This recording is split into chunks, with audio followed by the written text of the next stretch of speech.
भारत की हवाई ताकत में एक नया प्रहरी और विनाशक जुड़ सकता है। एक ऐसा जाबाज ईगल जो दुश्मन को हवा में पलक झपकते ही राख के ढेर में मिला दे। दरअसल इस साल एरो इंडिया 2025 के शो में रूस का 5वीं पीढ़ी का लड़ाकू विमान नजर आने वाला है। एरो इंडिया शो दरअसल हर साल दुनिया को भारत की हवाई ताकत से रूबरू करवाता है। एरो शो के जरिए भारत डिफेंस सेक्टर में आत्मनिर्भरता और तरक्की को नुमाया करता है। ऐसे में इस शो में रूस अपने सबसे घातक लड़ाकू विमान सुखोई Su-57 को भी भेज रहा है। आसमान को अपनी रफ्तार और गर्जना से चीर देने वाले रूस के इस हैरत अंगेज विमान को लेकर भारत के मन में क्या है?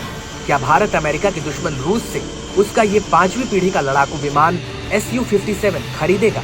ये सवाल अगर कुछ साल पहले किया होता तो शायद लोग सोचते नहीं, लेकिन अब जिस रफ्तार से भारतीय सेना जमीन, आसमान और समंदर की ताकत बढ़ाने में जुट गई है, उसे देखकर लग रहा है कि भारतीय वायुसेना के बेड़े में राफेल की तरह रूस की 5वीं पीढ़ी का Su-57 भी शामिल हो सकता है।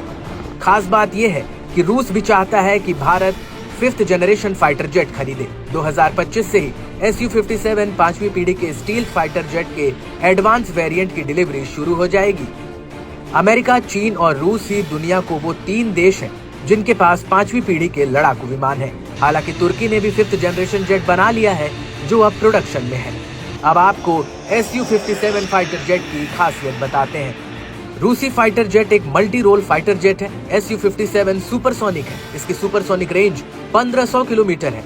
इस फाइटर जेट की लंबाई 65.11 फीट है। इसका विंग स्पैन 46.3 फीट है। इसकी ऊंचाई 15.1 फीट की है।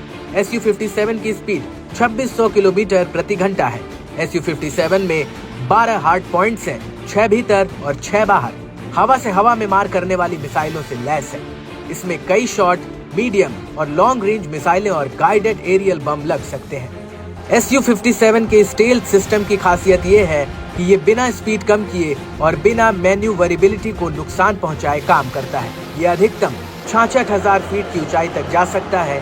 पहली बार ये फाइटर जेट भारत के एरो शो में दम दिखाएगा।